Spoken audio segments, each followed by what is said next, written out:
Sir 5 ஆண்டு கால ஆட்சியை நீங்க நிறைவு பண்ணிருக்கீங்க. தமிழக மக்களுக்கு என்ன சொல்ல விரும்புறீங்க சார்? மனநிறைவோட 5 வருஷம் ஆட்சி இருந்து தேர்தல்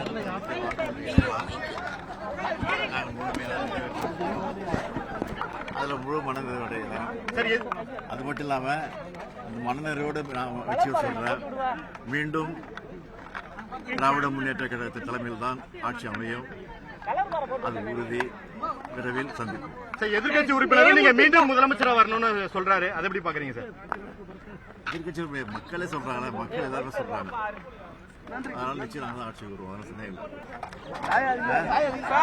சார் 5 ஆண்டு கால ஆட்சியை நீங்க நிறைவு பண்ணிருக்கீங்க. தமிழக மக்களுக்கு என்ன சொல்ல விரும்புறீங்க சார்? மனநிறைவோட 5 வருஷம் ஆட்சி இருந்து தேர்தல்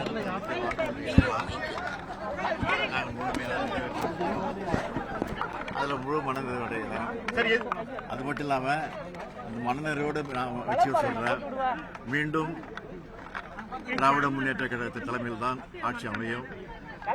அது உறுதி. விரைவில் சந்திக்கும். சார், எதிர்கட்சி உறுப்பினர் நீங்க மீண்டும் முதலமைச்சரா வரணும்னு சொல்றாரு, அதை எப்படி பாக்குறீங்க சார்? எதிர்கட்சி மக்களே சொல்றாங்களே, மக்கள் எல்லாருமே சொல்றாங்க. அதனால நிச்சயம் நாங்கள் தான் ஆட்சிக்கு வருவோம்.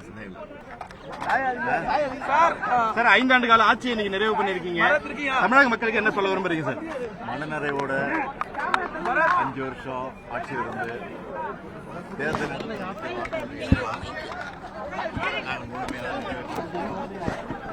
அதுல முழு மனநிறைவோட சரி, அது மட்டும் இல்லாம இந்த மனநிறைவோடு நான் வச்சு சொல்றேன், மீண்டும் திராவிட முன்னேற்ற கழகத்தின் தலைமையில் தான் ஆட்சி அமையும். அது உறுதி. விரைவில் சந்திக்கும். சார், எதிர்கட்சி உறுப்பினர் நீங்க மீண்டும் முதலமைச்சரா வரணும்னு சொல்றாரு, அதை எப்படி பாக்குறீங்க சார்?